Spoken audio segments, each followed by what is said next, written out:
This is a story of a simpler time, a wonderful time, in fact, when one could rise up from a large Irish-American family of modest means to reach the very heights of political power within the city of Portland and state of Maine. We begin by reminiscing with Gerard Conley Senior at his home in Portland, recorded on June 27, 2016. My connections to Ireland is that my parents their parents came from Ireland to Portland, and we never heard anything about Ireland from my parents, either my father or my mother, and his family came from Ireland too. They were all, my mother and father were both born in this country, but years and years and years later, I made a trip to Ireland. I never thought I'd ever get there. I never thought I'd ever go in there, but met Ed Kelleher along the lines up in Augusta, and before you know it, we were over in Ireland, and I went 20-odd times after that. So. Were you ever able to trace back the town that your grandparents came from? I knew, yes. My dad's people came from Spiddal, both of them. My mother's people came from County Mayo, and the heck was the other one? He came from Mayo, and I'm trying to think of where my grandmother come in. I'll think of it as we go along. Your grandparents on your father's side were Spiddal. Both Both of them. And Connolly was one of the names? Connolly. And what? No, not Connolly. Connolly. They never spelled it right. It was Connolly. That's what we were. Oh. See, Connolly. And they screwed it up and made it Conley. But it was Connolly, Connolly. It was everywhere you wanted to spell it. But over here, it was Conley. Yeah. I've heard so many different versions. One That's time, true. Cornelia. Well, there you go. What was your impression of Spiddal the first time you laid eyes on Spiddal? Well, the first time I laid my eyes on Ireland. What impression did it make on you? It was the old country, and I didn't expect anything different. I liked it. I was only there a short time, and it reminded me of someplace up in the northern part of Maine, to be honest with you. Well, I just thought Ireland and Maine had a lot together. That, there's many things that you could compare, and I always found it that way. When you were in Ireland, were you ever able to find any of your relatives? Oh no, they were long gone. Long gone. Yeah, my both sides. Yeah. And it's strange. When we were kids, being brought up, never heard anything about Ireland. From my grandparents on my mother's side, or from my grandparents on my dad's side. My father's side, they weren't alive too long when I was a kid, but I remember them as grandparents. But I can't remember any conversations we had. So did you ever witness them speaking Irish language? No. And I don't. My parents, neither one ever spoke Irish, and I know my father's people did, but like I say, they weren't around very long when I was after I was born. My mother's people, her dad died very shortly after I was born, maybe a couple of years. His name was Patrick, a good Protestant name. And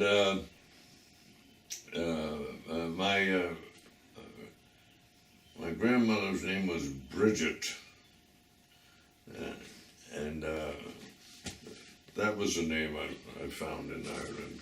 What about in Portland? Did you hear the Irish language being spoken by Irish people here in Portland? No, let me say this. If you were incorporated down at St. Dominic's, it was fluent back when I was a kid. People spoke the language all the time.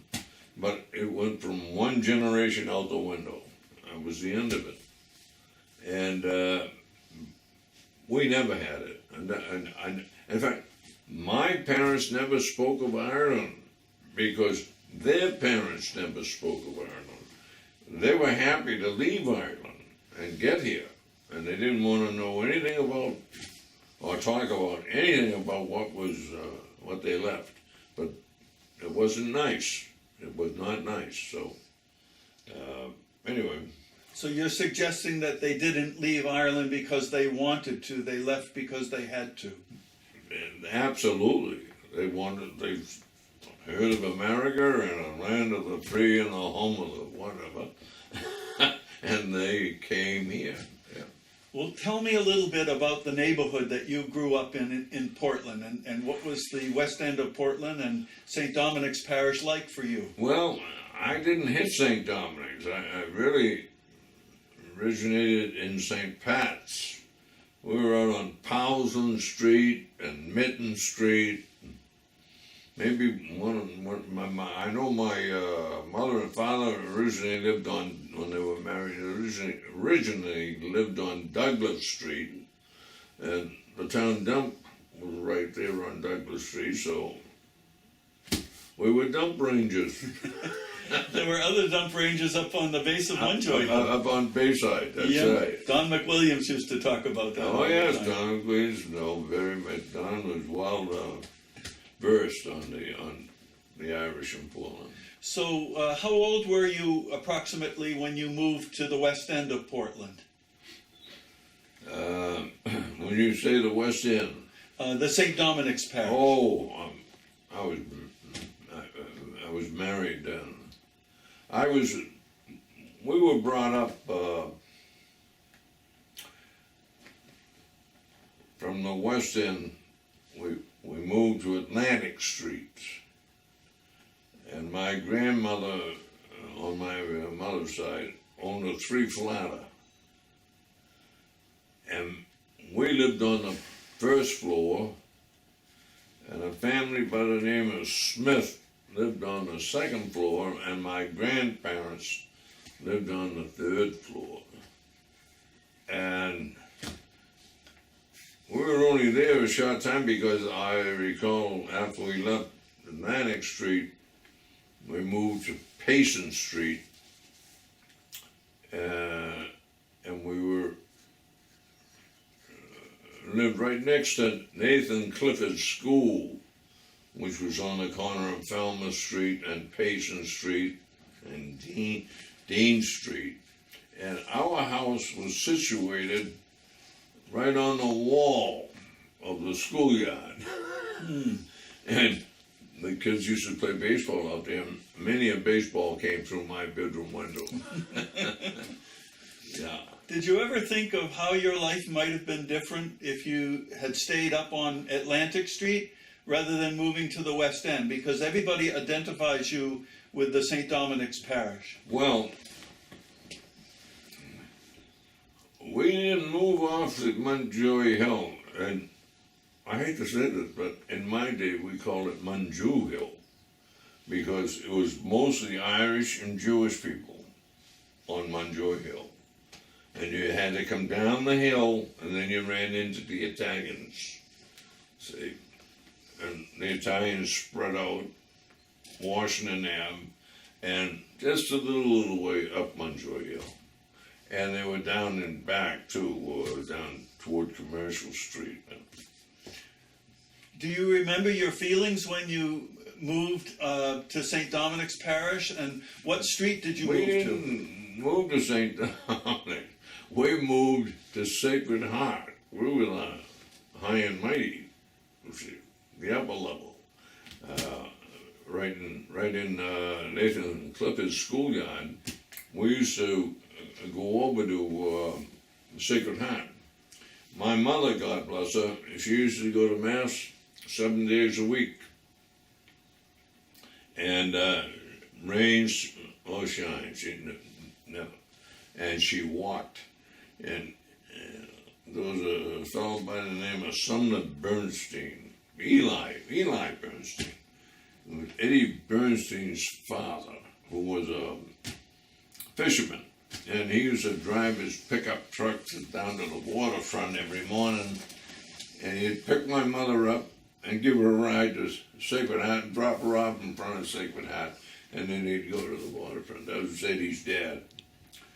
So, what were you asking about it? Do you think that was his good deed for the day? He did it. He did it all the time. He was a wonderful, wonderful man. I suppose you could tell some funny stories about Eddie Bernstein. Oh my God! Eddie and I really, he was about 6 or 7 years older than I, and he went to Darren High School.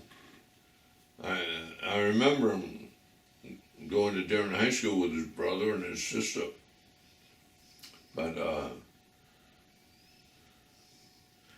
Eddie and I were never, the only thing that Eddie and I ever had in common was when I became an adult, I was a chairman of the Democratic City Committee, and Eddie was chairman of the Republican City Committee, and so that's how we got to know each other.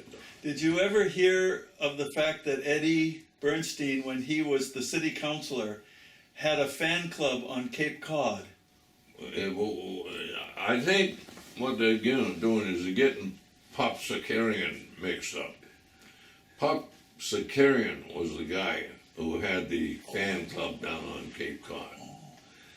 And because Popkins was crazier than I can't use the word, but Popkins was wonderful for about 5 minutes. But after 25 minutes, you were waiting for a bomb to come in and put us all to sleep. How many times did he run for city council before he was elected? Oh my Lord, I don't recall, Michael, but it was numerous times. Many times he ran. And I can't recall, I can't remember whether he came on the council after me. I think he did. I think it was after me. He still had a couple of more dry runs before he made it. Yeah. I'm trying really hard, Jerry, to get you to the St. Dominic's Parish, but you're making it difficult for me. I know it. And that was because we were in St. Pat's originally, and then we moved to my grandmother's house up on Atlantic Street, and like I say, we were on the first floor, and the Smiths were on the second floor, and the Murphys were on the third. And why I tell you that is because the Smiths had a nice family, and they were cooking one after noontime. And we used to, you remember in the old days, you used to have a kerosene stove with a can feeding it, They had a big fire. And baby burnt to death. And my dad was home from work, and he shimmied up on the back porch, up onto the second floor, and he kicked the kitchen door and went for the baby, and when he got inside, he got burned. They took him to the hospital. And that's how, and the little baby died in that fire. And that's how we moved out of Munjoy Hill to Payson Street. Well, we were married in Chicago, and we had our first child, Jerry, there, and then Ann was pregnant with Dick, and she said to me, Jerry, I'd like to get back to Portland. And I love to tell everything. My problem of drinking was still with me. I used to work every day, but I used to drink right after work. And I'd come home generally cupped up, go to bed. Same thing over the next day. Anyway, but she says to me one day, this is right after she was pregnant with Dick, and she says, I'm planning on going back to Portland, she said. Now, she says, you can do what you want. You can stay here, or you can come with me. And I said, I'm with you, babe. That's what the title of that song came from. I'm with you, babe. And we came back to Portland. And that's when we hit St. Dom's. But then we moved from there out to St. Pat's, out on Francis Street. And we were on Francis Street for, I know my daughter Janie was born then, but Tommy was born on Taylor Street, or Clark Street, what was it, Clark? One of them. Because they'd already, there was an Irish family up there that wanted to buy the house for investments. And Tom was able to convince this other guy to go a little higher on the price and he'd get it. And he got it, and then they rented it to Ann and I when we had the children. That was the greatest thing that ever happened to me. Now, when you were living up in St. Dominic's Parish, there were a lot of what we would call characters. Who were some of the characters that you remember the best? I listen, my mind is not what it used to be. But there were literally just dozens of them. There weren't one or two, there were dozens of them. And I can't, you brought the names up, I could tell you, and probably tell you a story about. I do have one person that I'd like to ask you about, and tell us a little bit about Larry Connolly and how you first got to meet Larry Connolly and the kind of things that you worked with together with Larry. Well, Larry belonged to the citizens group, civic-minded group, and always trying to improve the life of those that hadn't quite got off the bottom ladder. And he worked night and day, but he belonged to a group that was just as active, but I would call Larry the spokesman. There was another fellow, and I can't think of his name right now. Jim Oliver? Jim Oliver was one, but there was another guy. Pierre? Who? Pierre Chabanel? Pierre, yeah. And believe me, Larry Conley was an activist, but they had 3 or 4 others, and they were a solid group, and they were before the city council all the time, always trying to improve that. Like when Portland became a model city, they couldn't have picked a better spot in Portland than to pick that location that they came down with, because it worked miracles for an awful lot of people that needed help. Do you remember the fight to try to preserve the People's Building? Oh, sure. Oh, sure. They never had any problem with me. I was one of the bomb tossers for them. Oh no, I always. In fact, Larry's crowd admired me. Be honest with you, they thought the world of me. And Tom, what was his name? Jim Oliver, and there were a number of them. And I used to go to some of their neighborhood meetings that they had, but they always knew that when they came to the city council, they were always pleased to recognize Councilor Conley. You know. Well, I think that they did a lot for the West End, and you did a lot for the West End. So the West End was very lucky to have people active in politics that were looking out for them. Well, they were the motivators, and they had to have somebody to go. And I'll tell you, they came to me. But, well, it was my district, you know. And they came to me quite frequently, and I did a lot. Both of those things were needed then, weren't they? Somebody, yes. Well, don't forget, Johnson, God bless Johnson, he had model cities all over the country. And there were only two in Maine, one in Lewiston and one in Portland. And I'll never forget, I'm trying to think of who was the congresswoman, Republican. The city council in Portland was going to interfere with the model city group that was appointed. The first committee, model cities,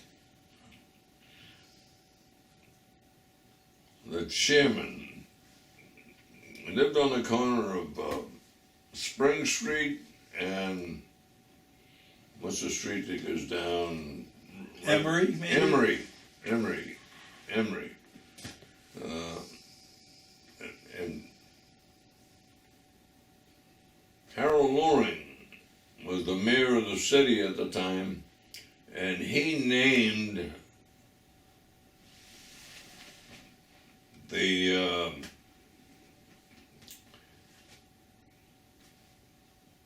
committee for housing, and the guy made chairman was right on the corner of Emory and Spring. Huh? Was it Spring? Spring. Yeah. Yeah. Do you remember that family, Jerry? Nowak? No way. Yeah. He named him chairman of the committee. And I was on the committee. The day we met, the evening we met, he resigned. And so it was under the council's hand at that time. And so the housing committee then elected a new chairman, and I was the chairman. They elected me as chairman. You stepped into the fray. I got right. Well, the hell was I? I was in the legislature at the time. That's what brought me on board. I've got a few questions about the legislature, but I thought this might be a good time to ask Jerry Jr. if he has some stories that are family stories or things that he might like to have you talk about a little bit. So maybe Jerry has one or two questions for you. Well, you see, I'm glad you invited me to come here, Michael. I told him you really only had a couple of questions about the George Mitchell appointment. So you've expanded this into a little bit more about the Gerard P. Conley Senior show, or as he likes to say, Gerard P. Conley Senile show. But I would say a few things just because listening to him talk I've been around him, needless to say, my whole life. As Kim will find out afterwards when she takes some pictures, you know, a family of 13 was large even by West End standards. And so we did grow up on Clark and Taylor Street, but we did start out on Francis Street in the St. Patrick's Parish.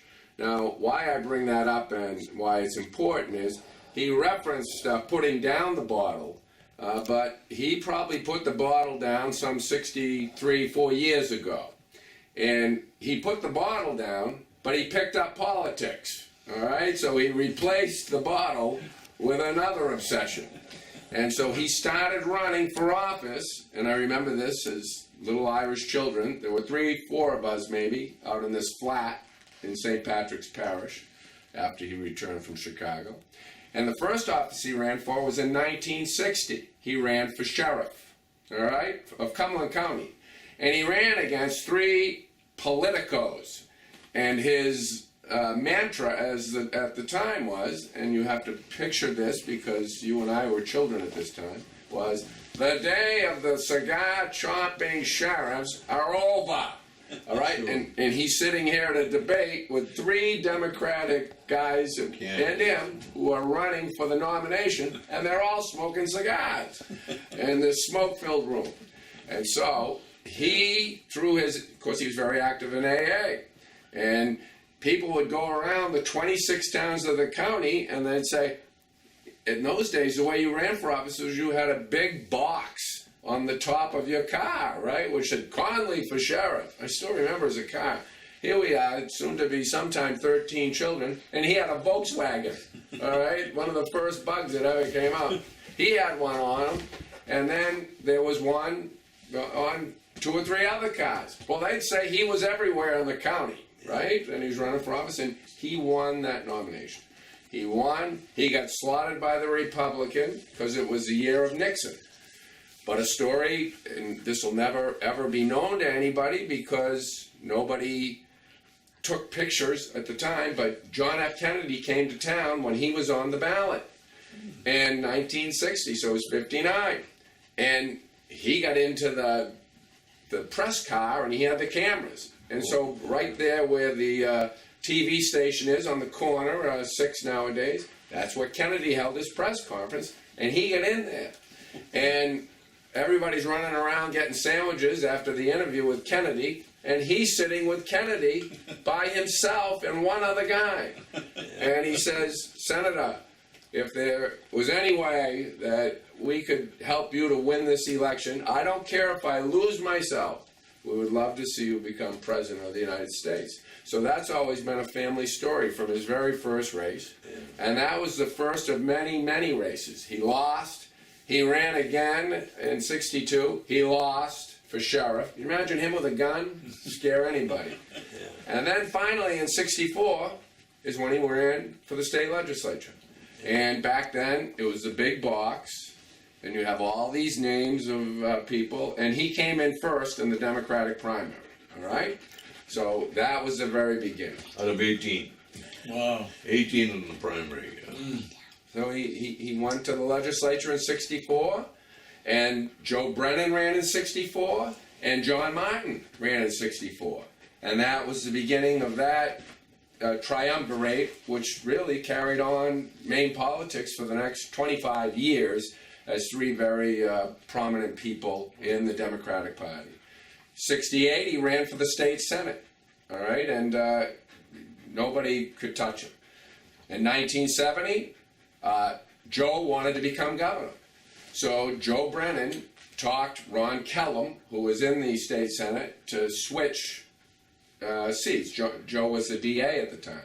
Joe thought he'd have a much easier time becoming governor if he was in the Senate.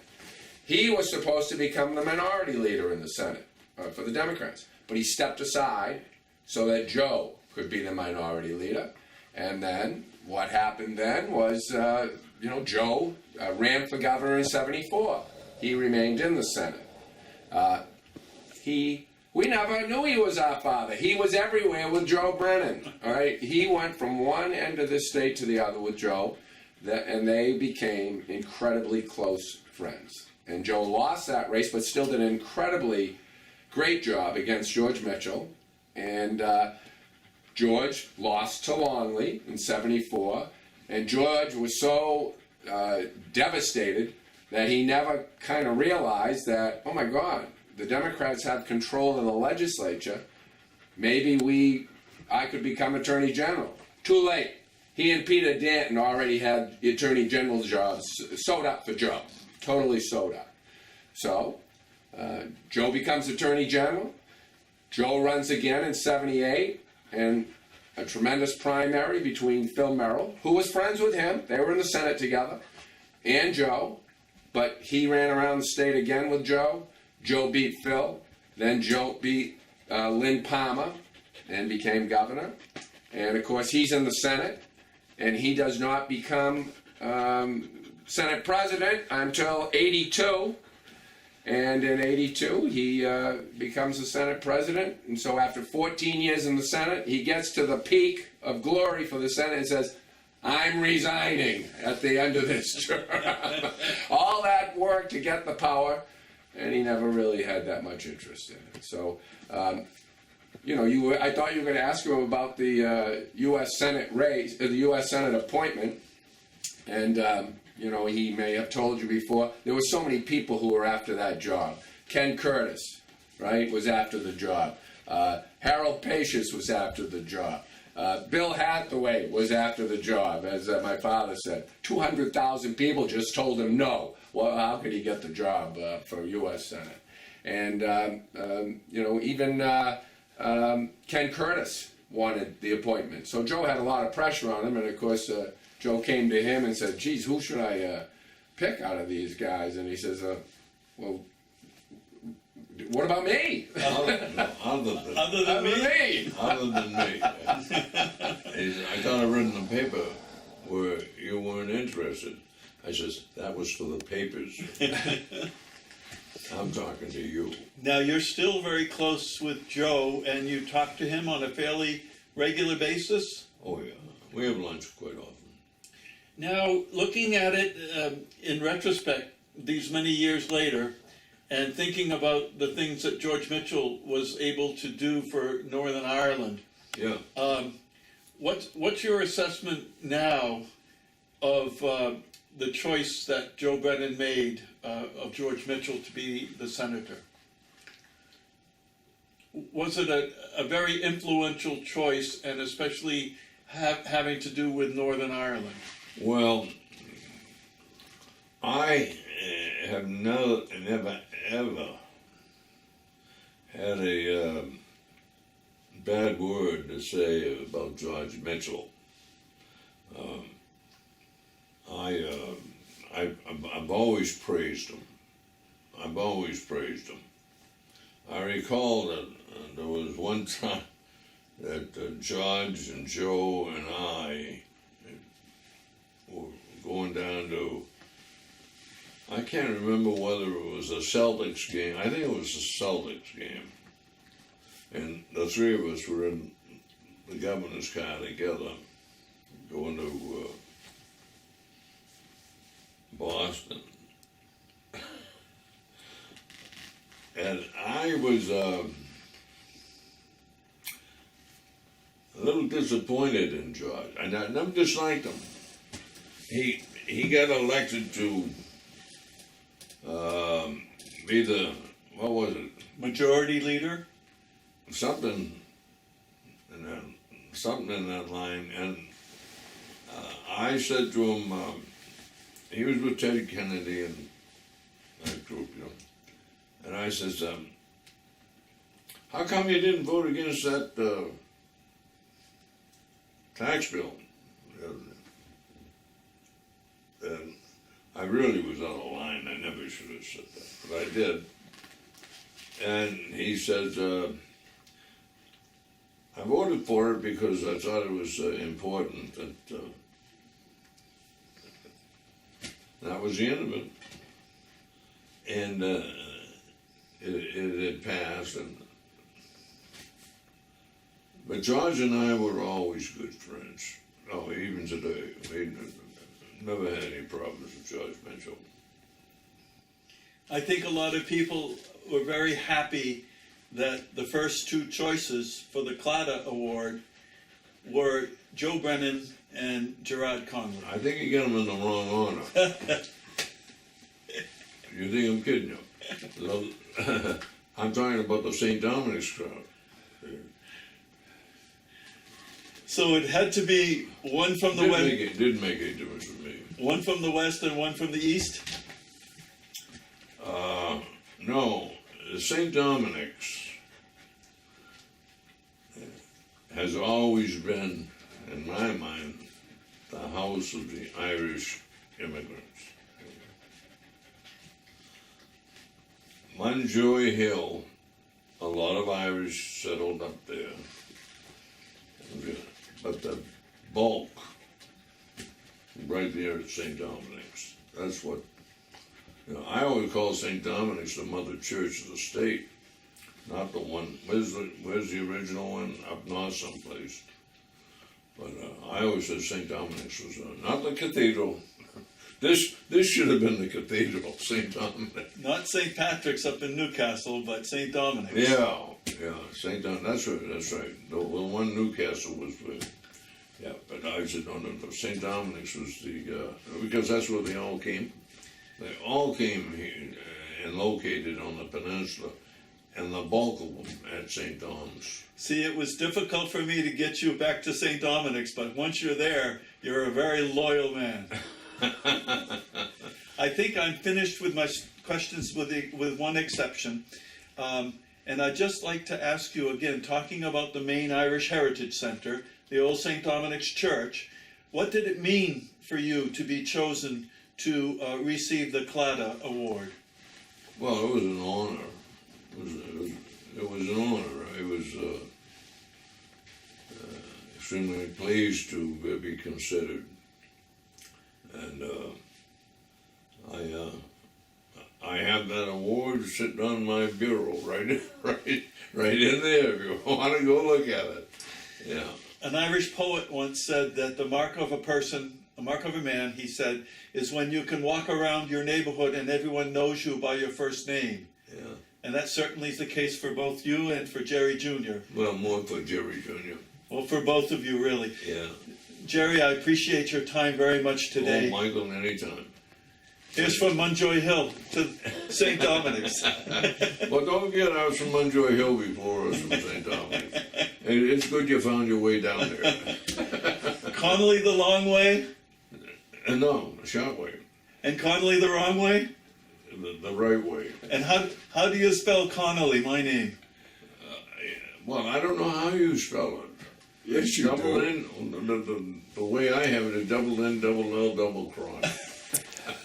You got that on tape now, finally. Jerry, thank you so much. I appreciate it. Kim, thank you very much. And Jerry Jr., thank you. It's great. My pleasure.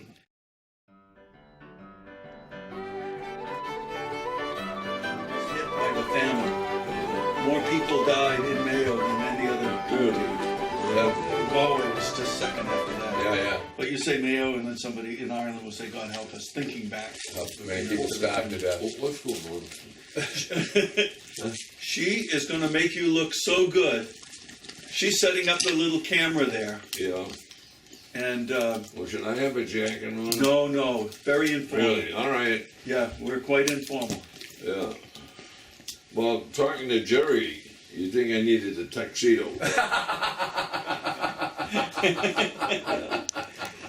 Well, he has a professional reputation to uphold. Right? That's all right. So Yeah. do I. You're retired and I'm almost retired. After hearing from Gerry Conley Senior, I wanted to supplement his family memories by interviewing Gerry Conley Jr. This was done less than 2 months later at Gerry's Portland Law Office on Congress Street on August 15, 2016. As it was the feast day of the Assumption, we both tried not to make too many assumptions about the scope of our talk. In the second half of this documentary, Gerry Jr. adds to the rich story of his father's political career and recalls a few of the characters, political and otherwise, with whom his father and the Conley family were involved. And Jerry Jr. tells it beautifully, all throughout, with the obvious love and respect that he and all the Connollys share for their father and mother and the rich legacy they have left behind. As you know, Michael, and because I've sat with you in interviewing my father, who totally ran the show of our house from the outside because he was such a political giant in Portland terms. But the real person who ran the house, of course, was my mother. We had 13 children, which wouldn't be bad enough except for the fact 10 of them were boys. And so, you know, my mother was pregnant about half of her life on the planet, and she died at 62. But what I recall the most is we lived on Taylor Street, and my mother never had a driver's license because my father tried to teach her how to drive, but you can imagine how that went. He was a little tough. So she would take us downtown every day, 4 or 5 of us, kind of all latched to this carriage, and that's back when you had Grant's and Woolworths and all of these stores, and we'd go in and out of these stores crying and screaming, and my father always said the reason Portland's downtown died was because of us. So, you know, we were kind of little hellions. But, you know, what I remember about her, you know, she lost her 13th child, and that, you know, there could just never be enough children, and she really never quite recovered from that. She was so sad for a long time. And the other thing I remember was in '68, you know, I was like 15, and about the night Bobby Kennedy got shot. We stayed up, for me and her. I just remember sitting around the TV set, and she was so upset about that, probably because of the number of children Bobby Kennedy had, and she just very, very saddened by that. But, you know, being a mother, I just remember my father, 2 vignettes. He always went to get her, every one of the children, but for me, I was born in Chicago, every one of the children were born at the Mercy Hospital. And he would go there when she was being discharged, and they'd put her in the little wheelchair with the little rat baby to come back out, and he'd look around at the staff at the desk and say, "See you again next year, making our reservations now." And one other little story, he was there when my brother Danny was born, like number 7. And he's in the waiting room. Of course, those days you smoked and cigars. And the doctors come down at 2 in the morning and say to him, "Jerry, Ann's all right, you got a baby boy," and looks at this other fellow who my dad did not know and says, "You know, Mr. Jones, your first child's healthy. We'll bring you boys up in a few minutes." You know, those days they stayed downstairs. So a couple minutes go by, and this guy looks at my father and says, "Oh, you know, Mr. Conley, I don't know how to ask you this, but this is your 7th. You know, when will, you know, my wife and I be able to get together again, you know?" And my father looks at him and says, "Well, it all depends, Sam, whether or not you have a private room." And, you know, we always thought that that was a very, very funny story, so. Tell me just a little bit more about your mom, her family name, and where did you Yeah, this is an interesting thing, too. Her name was Duff, and they're from the north, but they were Catholics. And so she grew up down in Newbury Street, which was quite Italian, of course, and a lot of Jewish folks, too, but a little Irish enclave. But my father, who was chasing her around, you know, she was from a smaller family.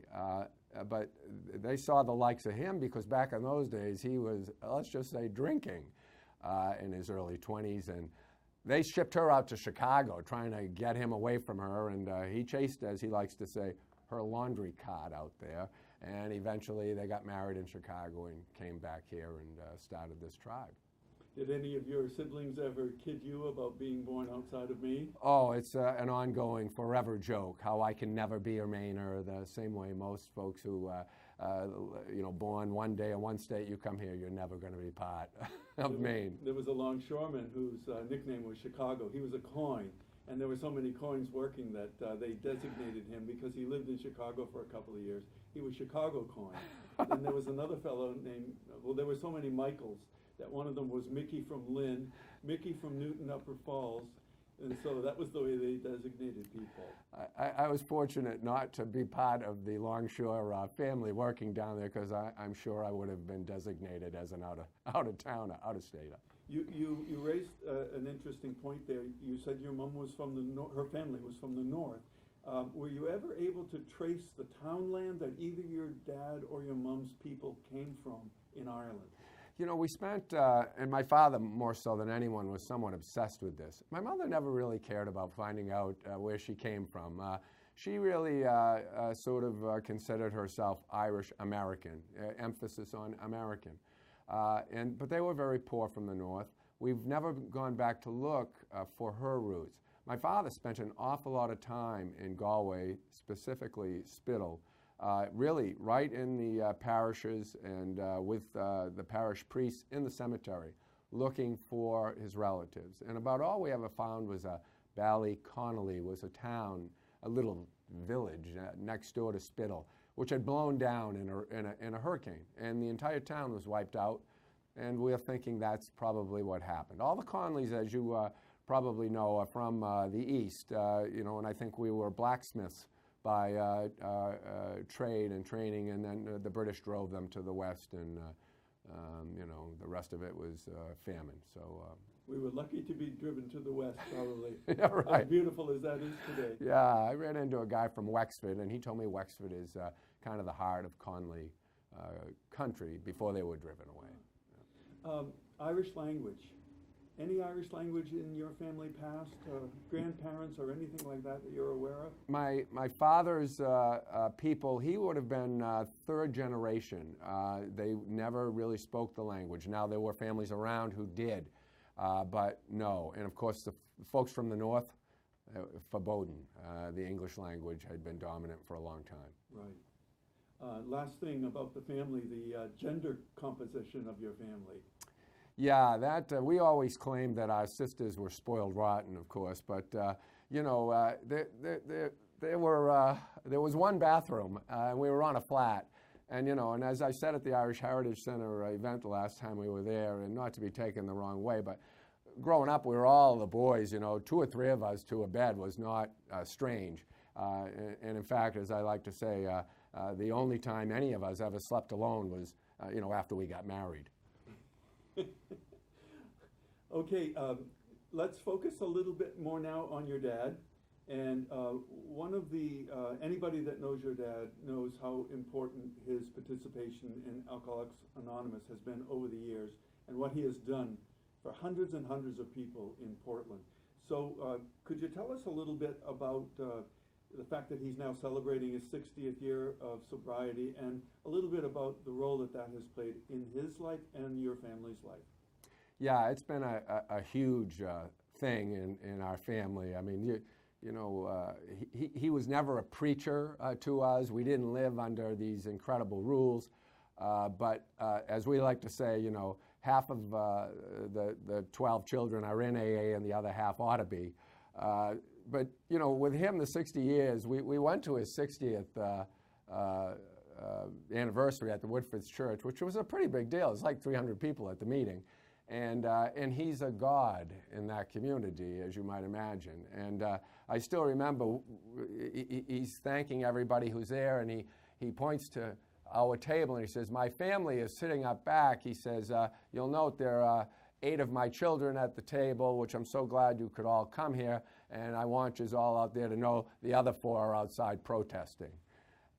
So we always got a big boot out of that, and he, his biggest accomplishment, if you ask him what he ever did in the legislature, and he would say it was the decriminalization of public intoxication, because that really, really troubled him, that people would be arrested and put in jail for just being intoxicated. One, of course, it was a disease. So it's always been a huge part of his life. Some people gain sobriety and see it as an individual accomplishment that they've done. And in the case of your father, he stayed active with it, helping other people. Why do you think he was that way? I think a lot of it was growing up in a very Catholic household. with this, sort of a Jesuit mantra, which he always, that was the one thing he preached to us, which was, to be a person for others, to try to do something to help others. That's your obligation. That was the reason the Kennedy family was such a model for so many Irish, but particularly for us. And, when he got involved in the 1960s in politics, politics really were a replacement for alcoholism. His whole campaign staff were all AA people, and they were driving around the county in these cars and with these Conley for Sheriff boxes on the top of them. And people were like amazed that somebody would get out there and have this type of devotion. But that's what they did. And he was in a very crowded primary field, 1964, four of them. He was the youngest by far, and the other three were cigar-smoking deputies, and his campaign slogan was, "The day of the cigar-smoking sheriffs, those days are over." And he won that primary. But it was all based on his AA friends out there, because he traveled everywhere to AA meetings and bringing that message of sobriety and mindfulness really to the entire county. Now, after his successful run for sheriff, he went into the legislature, and one thing I noticed that you and he had in common was that you served 2 terms in the lower house. But while he was there, I understand that there were plenty of what we would today call characters. Could you tell us a little bit about some of those characters? Yeah. So first, he ran for sheriff twice, and he won the primary both times, but got beat in the general election by the Republican. They wanted him to run again in '64 for sheriff, but he didn't, and he ran for the legislature. And of course, that was the big Johnson landslide. And so there were characters, because back in those days, there was the big box. You voted all Democrat or all Republican, and as I mentioned to you earlier, my mother never allowed us to vote for any Republicans, except for Edward I. Bernstein. That was the only one, and that's because it was a council race. But back in those days, you don't have these folks anymore. So you had a guy by the name of Bart Sullivan, and because people were picked in the primary down in alphabetical order, you went down the names, and there were 11 that would go from Portland. There were usually 25 people running. Bart could never win, so he went and tried to get the probate court to change his name to Sullivan Bartholomew so that he would be up near the top. He eventually did go to the legislature, but he was crazy. Then there was this guy, Alfie Smith. Now, Alfie was a cab driver in Portland. He was just a great guy. My father totally loved him. And in that landslide, he got elected to the Senate, which was unbelievable. And so Alfie's first thing was, because you got expenses driving back and forth for gas mileage. And Alfie drove his cab back and forth and tried to submit a bill for cab rides for himself back and forth to Augusta.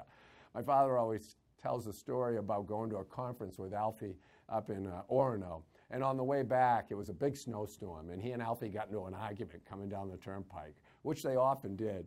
And my father says to him, "I'm getting out of the cab." And so in the middle of this snowstorm on the turnpike, my father just gets out of the cab. And so Alfie is all steamed up, so he takes off. And luckily for my father, some truck driver came by, and he got right in and got home. But the next day, Alfie calls my house, and my mother answers the phone. And my mother would never lie, but my father just said, "You have got to cover me on this." And so she says to Alfie, "Geez, Alfie, I thought he was with you. He's not home yet." And so Alfie continues to call that day, night, the next day. "Isn't he at the conference with you, Alfie? He's not home yet." And so Alfie's out of his mind because he thinks that he's died in this big snowstorm. And so finally, my father's walking down Congress Street by the Splendor, and Alfie, of course, has the cab out there. And there he is. And Alfie says, "Why the heck?" Yeah. So, but they patched things up. But Alfie was a total character, as you can tell. What about other characters like Mr. Democrat? Oh, yeah. Louis Jalbert was there. And Louis... Of course, Louis got his own case in the court reporters for fraud and other things. I mean, my father would tell you that there was no graft or corruption, and even in the time I was up there, that I ever saw in the Maine legislature. But if there was an exception, some would say it might have been Louis. He ran the entire show from Lewiston, and he was quite the character. Now, there's other stories that come out of the legislature. The Moose Bill Yeah. My father, he had a lot of fun when he was up there because he just had this incredible sense of humor, And of course, with all the time he was there, he opposed opening a hunt for moose, which had been almost sort of like, trying to get car dealerships open on Sundays. There were some of these bills that were put in over and over again. And the moose had long been a protected animal, but of course their numbers grew, and the biologists at the state said, look, we got to start, as my father loved the line, harvesting. When you're putting a bullet in their head, harvesting the moose. So in any case, he became the great defender of the moose, which of course is on the state seal. And he always had the line, because he was able to keep it from becoming law a couple of times till finally the biologist won. But his line was, yes, the Maine moose, the only game animal known to man you can have your picture taken with before you shoot it. And that line was always one that went national, In fact, when Brennan was running for governor, he and Flanagan were traveling around up north. He was the attorney general, and Flanagan ran over a moose. And so you can imagine my father, he had a heyday with that. And that made national news, Brennan's out there running around, campaigning for governor, and he's killing moose, the sacred animal of Maine. And Joe was so furious with him, because Brennan couldn't generate a headline going down to town at that time. And my father sort of steals the show with that one, That story reminds me of the Wicked Good Band, who one of their most famous lines is, "The state of Maine license is the only license with a dead animal on it." The lobster, of course, is red on the Maine license. Arthur Stilphen, the airplane story? Yeah, that's a funny little story too, One rule in Augusta, when you're a lobbyist or you have any sort of a bill that you're interested in, you should never go into the chamber when they're debating it in the Senate. And that's the whole thing. The thing about the House, you mentioned 2 terms in the House for my father and I. You quickly figure out that the House it's a herd. There are about 3 or 4 shepherds down there that make things happen. But in the Senate's where things really happen. That's where bills are killed or laws are made, And you can go in and sit in the back of the chamber when they're debating a bill. You can't do that in the House. You're up in the gallery. Anyway, Arthur Stilphen was the Commissioner of Public Safety. And my father just never really a big fan of police in general, He just, because he'd been, when he was drinking, he'd been clobbered over the head so many times, it was just something, he's never really going to get out of his system. And they were debating a bill about Arthur wanted another plane to put out over the roadways to get speeders. So he had that in his budget that had just been heard downstairs. Now Arthur's in there on another bill affecting his police, the state police of whom he was in charge, and my father sees him in there and immediately stands up and says, "I note that the Commissioner of Public Safety is here, and we've just heard, besides this bill, we were downstairs listening to his testimony, he wants another plane to patrol Maine's highways to get unsuspecting speeders down below." Well, I say, why give him 1? Let's give him 5, and they can fly in formation so he can get as many speeders as he wants. And Arthur is just sort of slinking out of the chamber, but it brought the House down, or the Senate down, as we would say. Talking about driving up the highway and monitoring that, what about going up 295 before it was officially over? Yeah, you have a good memory, Michael. Yes, that was another one of his, big things. A lot of press coverage on that. When they created the spur from Brunswick to Gardner, which allowed you to get off of the turnpike in Portland and go all the way to Gardner without having to pay a toll.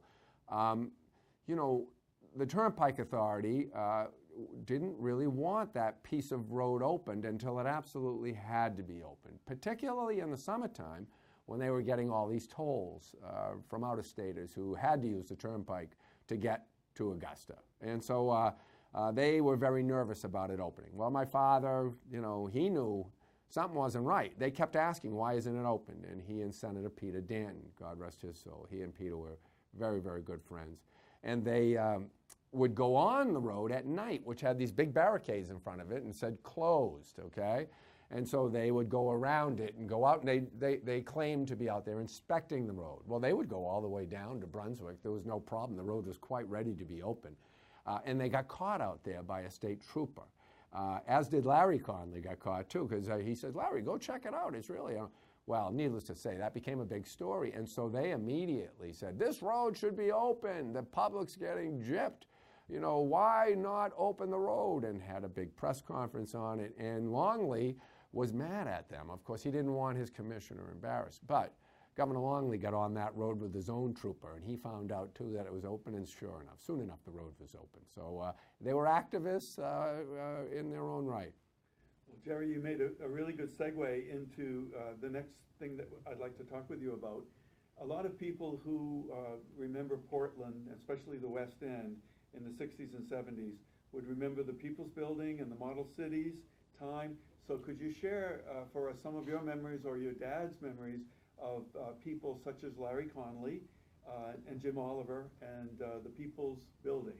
Yes, or as we discussed, my father always called it the People's Temple because of Jim Oliver was, you know, really people drank the Kool-Aid and became his disciples, you know. So and of course Larry was one of them, you know, another guy who was in the legislature with my father, senator from up the coast. Bruce used to write all of the grants for the People's Building, and I always said to Bruce Reeves was his name, who was a state senator. He and Larry and Jim were very tight, and they ran the whole program up there. But I always said to Bruce, you know, once you pass away, the epitaph on your tombstone is going to be, my grant has finally run out.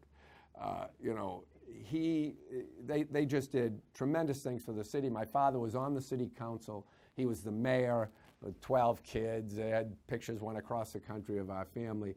But really, Larry and Jim would go to him for everything to get monies for that building, for programs for kids, whether it was, you know, learning how to build things, finishing school, or just housing for the neighborhood. He was their go-to guy, and to this day, Learning Works is really the successor from the projects that were being run by Larry, who was just such a tremendous human being, and Jim, who's moved to D.C. That was my father's favorite thing to do on the council, was to help them. The Model Cities money, too, was there. Off the topic of your dad just for a second, though, memories, your own memories of Larry Conley, perhaps. Larry and I were very close. Larry and I rode to Augusta every day for the 2 years I was there with him. You know, he passed away at the end of my first term in the House. But I remember doing Larry's taxes, and, you know, now his son Jesse, who's such a great guy. You know, Jesse went to Bates. His two sisters went to Villanova. Nancy, his wife, still alive. Just such a wonderful family. I think Jesse was 12 at the time. But I remember doing Larry's taxes that first year I was in the legislature with him. He made, in 1986, $13,000. Now think about that. And he had a family with a wife who didn't work, who he raised, and look at the great things these kids went on to. I mean, Larry, you know, was in the seminary at first. He never stopped being a priest. I would sit at his kitchen table at night when we'd get home from the legislature, and people would just come in throughout the night, neighbors, people without, you know, any food stamps, people who lost their housing. He really was. There'll never be another person like him, in my opinion. One little item that I heard about was that, of course, he died prematurely and was mourned at St. Dominic's. Oh, yes. And somebody said of the many miracles that he created during his lifetime, filling St. Dominic's was one of the last ones. I was at that funeral, and I still wished that I could have had a chance to speak at the funeral. Jim Oliver gave the eulogy, and he did a wonderful job, but Larry was a person everyone kind of aspired to be, the consummate giver. But far and wide, the Republicans were all there, Democrats were all there. Back in those days, people kind of got along pretty well, but that place was absolutely packed. Yeah, he was a special person. Someone told me that virtually on his deathbed, he got the news that the waterfront referendum had passed, and that was something that nobody gave them any chance of winning, and yet it has probably preserved the working waterfront of Portland. No question, and I'll just give you an interesting insight on that. I was the only legislator at the time who opposed the referendum. And I opposed it because I felt you can't zone by referendum. This is something that should be done by professionals. But in the end, their cause was just, and they were right. But you know, Larry, and here's the difference. Larry and I would debate this every day, going up and forth, back and forth. But he actually listened. He listened to my point of view. And though I never persuaded him and he never persuaded me, they were still really positive conversations, and you could actually talk about something without yelling at each other. And one of the many reasons I had such great respect for him. You know, he really was, I'll say it again, a special person.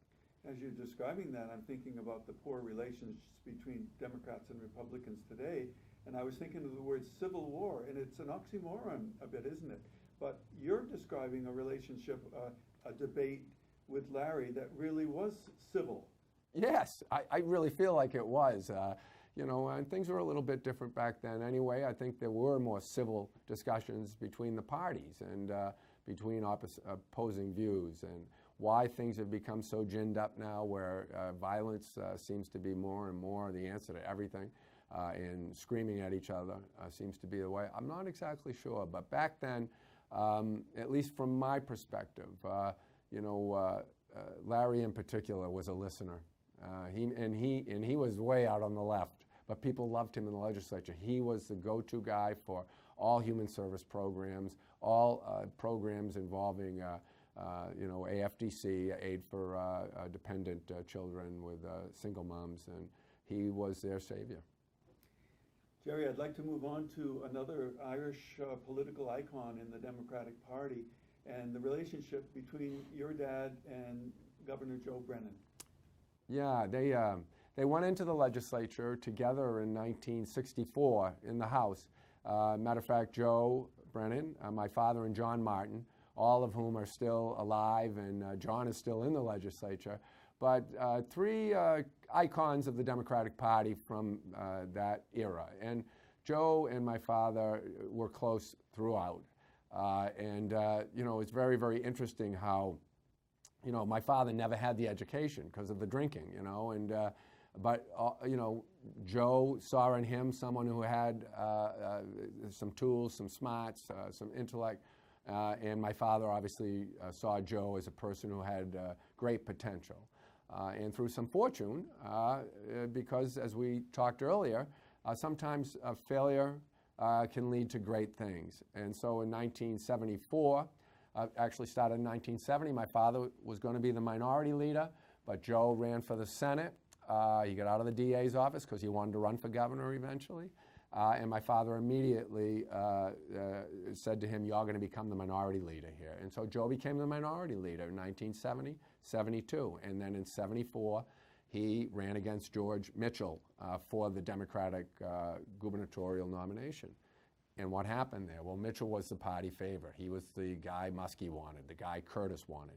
And Joe was the outsider. Joe had, you know, Irishmen. My father in Cumberland County, Davie Redmond in York County, Ed Kelleher in Penobscot County. It was kind of an Irish mafia type of thing. But Joe ran an extremely credible campaign on very little money, and they went everywhere. He came up short. It was not unexpected, but he took the loss very, very badly. Still, everyone thought George would become governor, and then he gets the surprise of his life and loses to Jim Longley. Well, before George could recover from that loss, he wanted to become Attorney General when he got over it a few days later. But my father and Senator Peter Danton had already called all the Democrats, and Joe Brennan had the Attorney General's job sewed up. So where did that go to? Jim Longley was a very popular governor in spite of his difficulties with my father and other Democrats in the legislature, but he kept his word. He was only going to run one term. And during that time, Joe was the Attorney General. The Indian Lands Claim suit became a major issue. Joe was against the Indians, which was very popular, much to the dislike of Larry Conley and other people who wanted to see the Indians treated fairly. But Joe ended up becoming governor because of that issue, because of being the Attorney General, and because of that loss to George Mitchell. So there you go. You know, it's that friendship became stronger and stronger, and my father was never at home. He was running around the state with Joe, and we were running phones for Joe, all the kids, and and everybody else who was involved in politics back then for Joe Brennan. And he successfully became governor of the state of Maine in 1978. Another example of what you referred to, a failure leading to success, would be the failure of George Mitchell in that gubernatorial election, and then after a short time as a federal judge, being surprisingly appointed, surprising to most people, I think, for the position that Senator Muskie had vacated. Could you talk a little bit about this and bring your dad into that story? Yeah, and that's a great story, one for the ages. My father and Joe, the 8 years that Joe was governor, I mean, it was a great thing for my father and their friendship became stronger. My father was running all kinds of bills for Joe in the Senate. They had control of the Senate by the end of it all, but those 8 years, we as kids kind of went to Celtics games, Red Sox games, Maine Day, Bruins, Patriots. Joe was very inclusive, and they became very, very close. Now, tying that into George, and George Mitchell, what can we, the Irish, say about him? He brought peace to our land, I mean, even you talked, I ran into an Irishman last night. He's all for Clinton because Clinton put George Mitchell in Ireland and brought peace to the land. They're just never going to support anybody else, all right? But George, in some circles, felt like, hey, now look, this guy, first of all, he became U.S. Attorney. That's a political appointment. Next, he's been appointed to a federal judgeship. People want that. That's a very, very big gift or appointment for your political allegiance. I mean, in the end, it's not who's qualified. He's qualified. But, how do people become judges? Well, you either know the governor or the president, or you have a friend who knows the governor or the president. And a big-time appointment at that. Right. Those are the qualifications. It's knowing someone who knows them. In the end, because there's all kinds of qualified people. George Mitchell, extremely qualified. But then, from those two appointments, and Joe appoints him to the U.S. Senate. Now, my take on that, and now in hindsight, the greatest appointment of all time ever, and George Mitchell, one of the greatest politicians ever to come out of Maine. But the dynamics going on behind the scenes for that appointment were incredible. Bill Hathaway, who just lost to Bill Cohen. Joe, I should be appointed. I've been there. I know the job. I've already served in that position. Forgetting the fact he lost by 200,000 votes to Bill Cohen. There's a lot of people who don't care for you, Bill.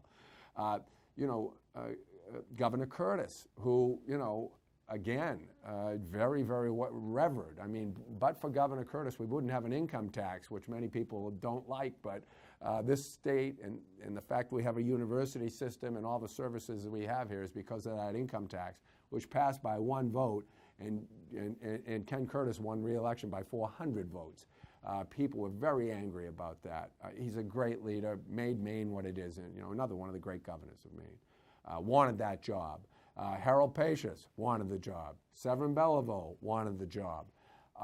And all these people are putting all kinds of pressure on Joe. Well, lo and behold, his best friend, Gerard Conley, Joe brings him over. He wants to talk with him. Well, who do you think I should go with? And my father says to him,